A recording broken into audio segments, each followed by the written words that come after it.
Hello, this is Mr. Fredericks. Today we are talking about the Korean War, and we're going to start it, we're going to end it, and we're going to find out why it happened and its significance. So why don't we get started? So first of all, in order to talk about something, you should probably know where it is. So if we're looking at this map, where would Korea be? Well, somewhere there. That's true, and it's going to be right there. So we kind of know where it is. Now, when was the Korean War? Now, 1914, 1918 was World War I. The 1920s, time of prosperity and peace, 1929 to 1941. The Great Depression, 1941 to 45, was World War II, although that's a little up in the air. Depending on where you lived, in 1945 to 1950 was the beginning of the Cold War. But the Korean War is going to be 1950 to 53. Now, from 1950 to 53, we're going to be involved in a war there. Now, why Korea? Well, Korea is located, Korea had a problem, and it's that it's surrounded by imperialist powers. So we're talking about Russia, Japan, and of course, China. So these are three imperialist powers that all want this peninsula that has a lot of coastline because its economic value is off the charts, right? So not a good place for them to be. So Korea has got that coastline, and they've got that coastline, and all those powers wanted control of Korea. So who actually won? And that's depending on when what time period you're speaking from. It's going to be a different answer. But let's try at it. So in 1894, Japan versus China. So basically, they're both fighting over control of Korea, and China is so much bigger than Japan. Japan historically has not been a powerful country. It's mostly minded its business, but it didn't matter. They've been industrializing like crazy lately, and they're going to destroy China in a quick war. Now, Japan's looking to have greater influence over Korea at this point. They've just kicked China out, and the next challenger is going to be Russia. So, 1904, Japan and Russia are going to have a war, the Russo-Japanese War, right? Russia's so like China. Russia's so much bigger than Japan, but it doesn't actually matter. Japan wipes it out and crushes Russia. So, Japan at this point is the strongest power in this part of the world at this time. So, 1910, they actually conquer Korea because they just fought two wars over it. The next 35 years, Japan entirely owned Korea. But then World War II comes around, and the war ends in 1945, and Germany gives up, and Japan at that point kept fighting.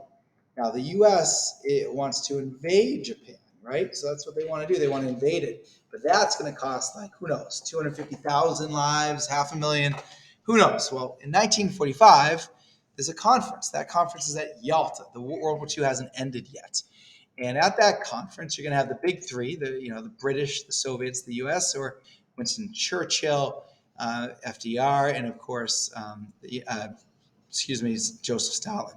So some agreements are made at the Yalta Conference. The Soviet Union agreed that they would attack Japan after 3 months after Hitler was defeated.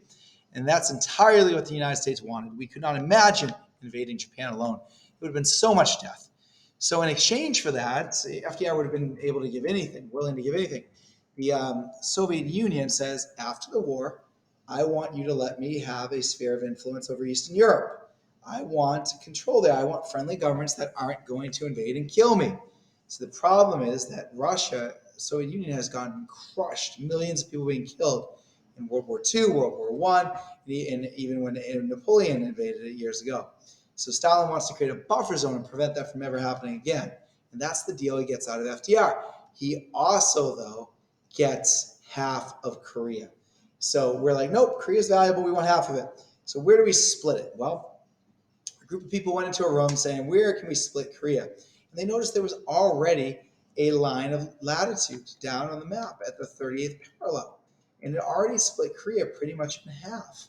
So World War II ended, and all the parties involved, the United States and Korea, they all agreed, particularly the French, that Korea would be split. So now you had the North that was communists probably, and the South that was capitalist probably. And so the idea here is that for 3 years, the Soviet Union and the US would occupy northern and southern Korea and kick the Japanese out and teach the Korean people how to rule themselves. So that's the difference between conquering and occupying. We're just occupying until they can rule themselves. But in 3 years, that would be 1945 all the way to 1948. In 3 years, there's supposed to be an election where they reunite and pick their new leader. And this is a really sad moment because at this point, both the North and the South want to unite Korea, but they want to do it under their own governments. But something is going to happen that's going to make this a little bit tricky. And that's that the elections were about to happen. And remember, this is the middle of the Cold War. And remember that Korea was only split, so that 3 years later it could be combined together under one government. And Stalin says, no, the southern population is so much higher. I'll lose this election if we have an election and make one Korea. So he doesn't want to lose. And so he breaks his word and condition. So only the South holds the elections, and the winner of the new Korea would be Syngman Rhee, or certainly South Korea. And Kim Il-sung is still the leader of the North Korea. So he happens to be a communist. And in 1948, that means there are two countries, North Korea and South Korea. And both of them, even though there are two Koreas, both believe the other one doesn't exist, that it's technically theirs, and they will go to war to get it. That's the problem. So it's all about North Korea basically going on a troop. Excuse me, I apologize. So at this time, both of those leaders want to take the two parts of Korea and combine them into one. So as of 1950, the United States is nervous because we're supporting South Korea, and we're worried that they're going to invade the North because that's the way it seems, and that's going to drag us into another war, another ally getting us into trouble. So the United States actually makes a interesting decision. We decide not to give weapons to South Korea to keep South Korea weak. And if they're weak, they won't go after a war. So behave yourself, South Korea. But this actually backfires on the U.S. in kind of World War II style. And it backfires because South Korea is so weak that the North actually attacks it. So in 1950, the North invades the South. And the lesson here is peace through strength. You make yourself strong, and people will be peaceful to you. So make yourself weak, and it's quite the opposite. So the United States doesn't know what to do. Harry Truman knows that we're kind of sick of war. World War II just happened. Do we really need another one? And he says, all right, I don't want to go it alone. He wants help. And why does he want help? Because most Americans have never even heard of Korea. How is he going to justify going to war there? So why help? Well, the answer is China. From 1925 to 1949, there's been a Chinese civil war. And the communists are about to be successful against the nationalists. That's who the civil war is. Well, in 1949, the communists win. And that's an important win. If you look at this chart, China has about 20+% of the population in the world back in the 40s. This map is like 2017. And that means when China had a revolution and the communists took over China, that's 20% of the world switching to the enemy. And that really made the US upset. And of course, who are they going to blame for losing 20% of the world in the Cold War to the enemy? They're going to blame the person in charge, that's Harry Truman. It's always been said that he lost China by not giving them enough weapons or support, things like that. So Truman, you should have given them money.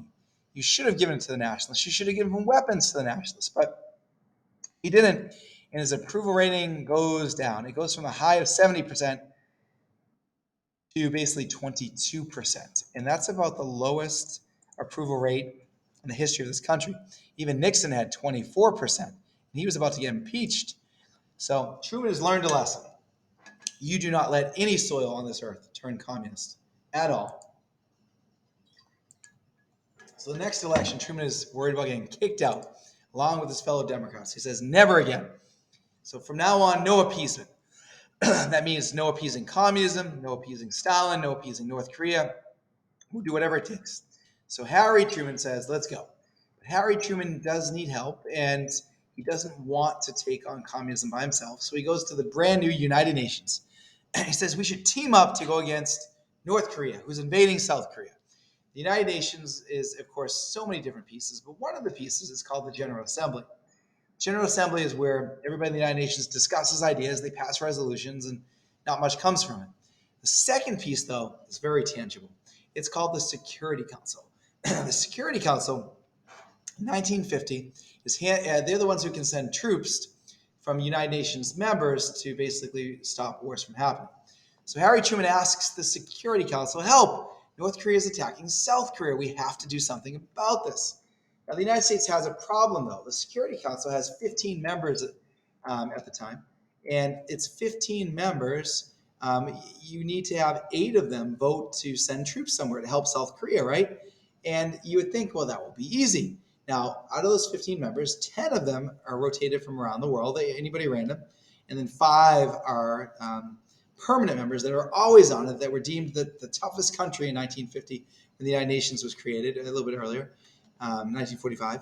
But the point is that these 5 are tough, and they won World War II. And if you're going to have a security alliance like this, like the Security Council, you want the toughest people on it.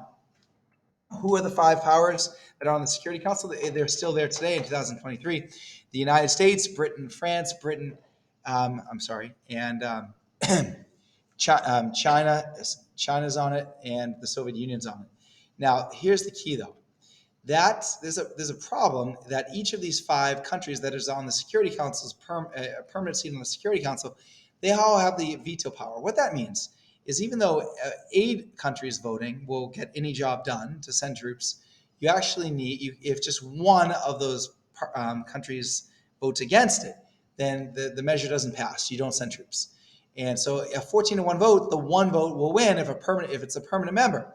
So 1950, when Harry Truman is asking for help of the Security Council to go help South Korea, naturally the Soviet Union is going to veto. But no veto came. The U.S. was lucky because the Soviet Union just wasn't there. They were absent. Why were they absent? Because they were mad, and they boycotted the United Nations to show that they were mad. So they weren't there. So what happened? Well, before 1949, the Chinese nationalists, they were the ones on the Security Council with the veto. And in 1949, when the Chinese Civil War was won by the communists were victorious, yet they were now in control of China. But now what? In the United Nations, in the Security Council, who gets to stay on the permanent council, the Security Council? Who gets to have the veto power? Is it the old China, which was our friend, the United States' friend, or the new China, which was our enemy, the communists? Well, every time the Soviet Union proposed switching out the Chinese nationalists for the Chinese communists, the United States vetoed it, said, no, it's not going to happen. So Soviet Union got mad and said, you need to give up China's seat. Nationalist Chinese are not the real power in China anymore. I would probably agree with them, but that's not the way people in the Cold War thought. So the U.S. just kept vetoing that. The Soviet Union got upset, and they left. They're like, this organization's a joke. So in 1950, Harry Truman says, South Korea is under attack, help. And the UN votes, the Security Council, and it passes. And they form a coalition. All of these countries send troops and money. Now, while the U.S. was mobilizing, the war was already beginning. The North was already attacking the South. And they pushed down the few American troops that were there and the South Korean troops all the way to Pusan. Pusan would be like the last spot to hold on, very similar to Dunkirk in World War II. This was a world embarrassment. The United States just took out the 3 evil Axis powers, and now we can't even handle half of Korea. So it's very sad. It looks like Dunkirk, if you know your World War II history. Basically, it looked like the massive evacuation as Hitler destroyed the Allied troops. So anyway, the world is unhappy, and they want help, so they need a leader, a smart one, and they tap the World War II general that ran the war against Japan, Douglas MacArthur. He was certainly successful. So, I shall return, I have returned, that guy. So anyway, MacArthur gets an idea. He says, North Korea, we should not land troops in Pusan and just fight them there. Why don't we land all the way around at Incheon, and we'll cut off their supply lines? The idea is, why fight soldiers when you can just deny them food and they'll have to surrender? So anyway, this happens, and the Battle of Incheon is hugely successful, and North Korea then retreats. And General Eisenhower, MacArthur becomes one of the greatest generals ever for this movie. I mean, he beat the Japanese, he dominated there, and now he dominated the North Koreans. So the U.S. had won. We had contained communism. We had kicked it out of South Korea. We had kicked the North Koreans. So the war was over. It was 1950, but we still had a big decision to make. The decision was, we had saved South Korea, but if we just leave, North Korea might try this again, and we might not be able to get back in time. So this time, how about we stick around and we actually invade the North? So that's exactly what we're going to do. We're going to invade the North, and we dominate. We crush the North Koreans. We must have felt good. So this is a great moment for U.S. history. And at this point, we went from the North Koreans dominating us to the Pusan perimeter, like you can see, all the way to us dominating, which is pretty powerful. So it's like the best day ever. Now, North Korea almost completely is conquered at this point by the United States troops. Technically, we're the UN troops. But we go up to the very border of North China, and we go up to the Yalu River, which is the border, and that puts us very close to China. So China hates the United States. Why? Well, number one, because we gave money to the Chinese government while they were having their revolution, and that money was used to buy weapons to kill the Chinese rebels. Number two, China and North Korea are friends, so they're helping out a communist buddy. And so in 1950, here we are in this war, and they've got us right on the Yalu River, seconds away from total victory. We're very happy, and suddenly China sends 260,000 troops running across the border and attacking U.S. troops. The United States could not figure out what this was. I mean, this was unbelievable. We were winning by so much, and now we're getting crushed. And our American soldiers actually dropped their weapons so they could run faster and just took off and ran literally like over 100 miles to get as far away from those Chinese troops as possible. It's the worst retreat in U.S. history. And it's because we were all the way up to the top by the Yalu River, and now suddenly we're pushed back down beneath the 38th parallel. So MacArthur's response at this point is, we're going to drop nuclear bombs on them. We're going to invade from Taiwan. We're going to mine all of their harbors so they can't trade. We're going to set up a blockade so they can't trade.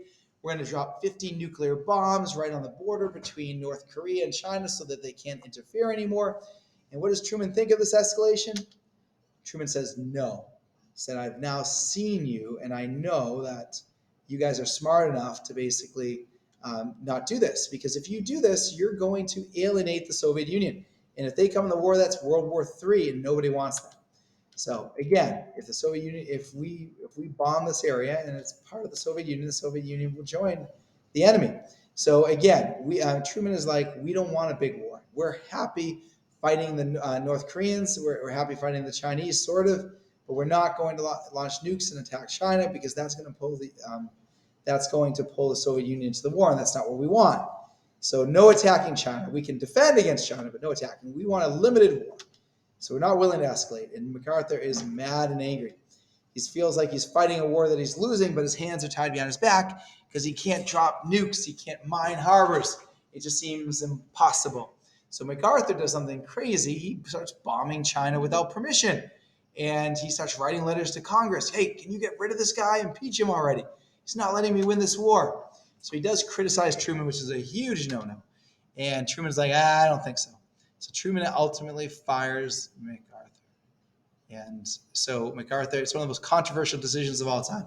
Now, Americans were angry because at this time it seemed like MacArthur was the only one who was taking it to the communists, whereas Truman was appeasing them. So there's all these calls to impeach Truman now.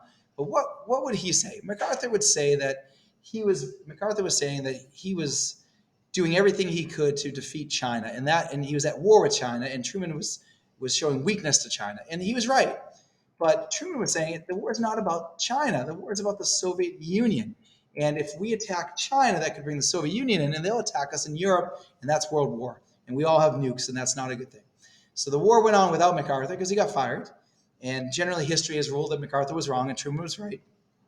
General Matthew Ridgway took over, and he actually proved to MacArthur wrong that he didn't need nukes. He could drive up our troops all the way back to pretty much the 30th parallel. So after 1 year of fighting, everybody's tired. Nobody wants to fight. Everybody wants the war to stop. Everybody wants peace.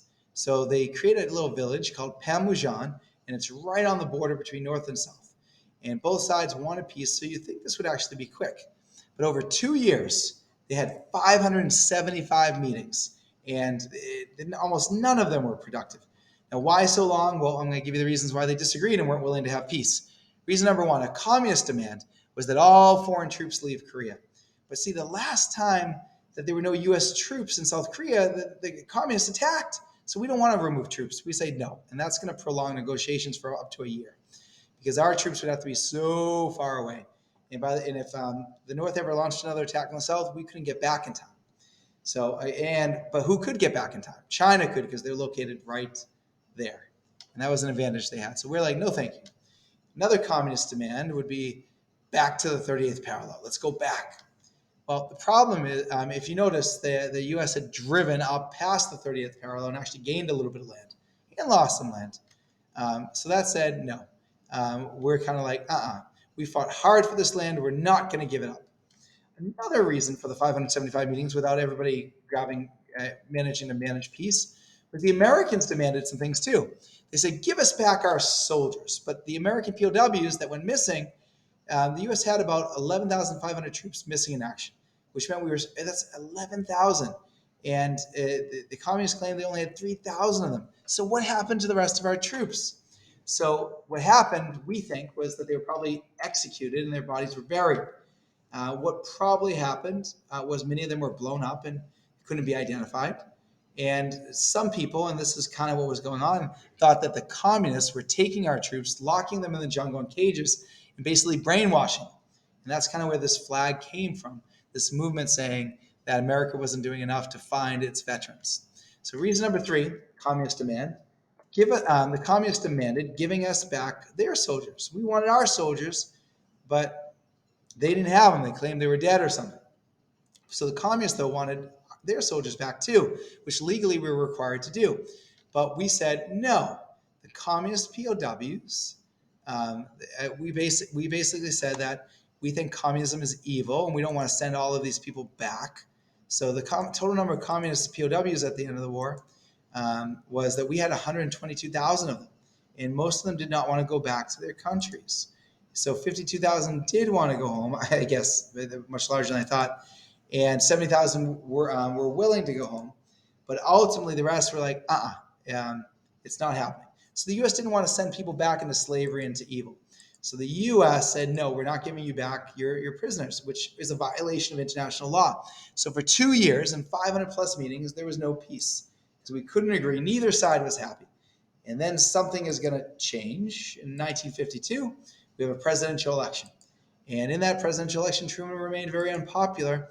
And this was mostly because he let China turn communist under Mao. He could not end the Korean War. He fired Douglas MacArthur.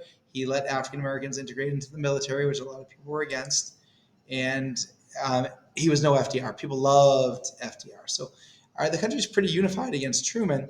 And he's basically like, Truman basically says, he's out. He's not going to run anymore. So in the 1952 election, with Truman gone, Dwight Eisenhower steps it up, who is actually the opposite party, and he says, if you elect me, American people, I will go to Korea. And that's actually his phrase, go to Korea, and I will solve this problem. I will end this war. And he does. When he gets elected, he goes to Korea, and he immediately says, I know how to end this war. And he wins almost the entire country except the South, which always voted Democratic at the time. So what he determines when he goes to Korea is that this war is unwinnable. So it doesn't matter how long they stay in, the war will never end. So how did Eisenhower obtain peace when Truman couldn't? Well, it was through a nuclear threat. Basically, Eisenhower was sick of the war, but he moved a nuclear weapon, not to South Korea, but instead he moved it to Okinawa. And once he was in Okinawa, now that could be launched or dropped pretty easily on North Korea or China. And that made them scared. It also made them worried about Eisenhower in general. And when you think your enemy's tough, you tend to do what your enemy wanted. So it's going to kind of force a POW deal, and that was a compromise. All willing prisoners go home.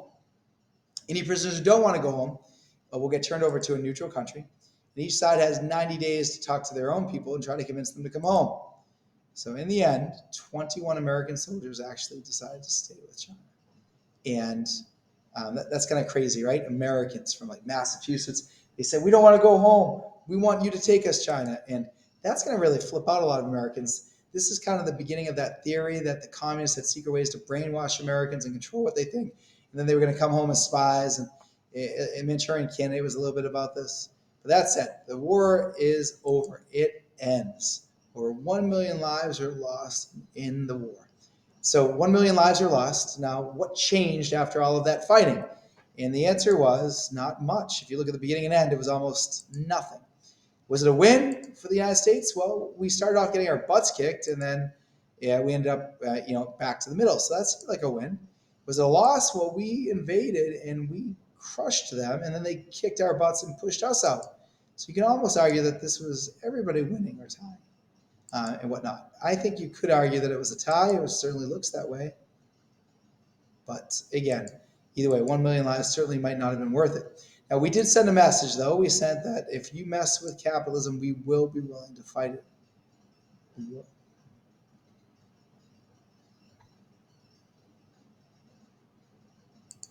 I'm sorry. One of the, I'm sorry, the message was, so I'm so sorry. The message was no appeasement. We sent a message that ultimately, if communism tries to spread, we will fight it and go to war. And that could very well have rippled to prevent communists from attacking other places. So today, unfortunately, the legacy of the war is it was left as two countries that hate each other. And we have this DMZ or demilitarized zone there, most heavily mined area in the world, just to keep them apart, most heavily area. So in the end, this is what it kind of looks like. The United States lost 33,000 troops, 652 people, and that is a huge amount of people that have died. So either way, excuse me, just skipping these slides for a moment. In 2006, the reason why the real legacy here is North Korea developed its first nuclear weapon, and now we have an enemy of South Korea and the United States that is the greatest enemy that is nuclear armed, and that's a scary world to live in. So a lot of people always thought the World War III would start here. Lucky for us, it didn't. And during the Trump presidency, one can argue that Trump actually met with the leader of North Korea multiple times to try to establish some level of peace. And that certainly normalized relationships a little bit, which was good. Legacy of the Korean War. It is nicknamed the Forgotten War because most people don't know it. They know about World War II or the Vietnam War. So hopefully today's presentation stopped that a little bit. Ho Chi Minh watched the Korean War and learned the lesson that Americans ultimately are not that patient. They're willing to fight for a short bit, and then they're like, let's get out. And so he's going to use that to his advantage while we're fighting in Vietnam a decade later. So thank you for sticking with us for the regarding the Korean War, and hope you can join us for another screencast at another time.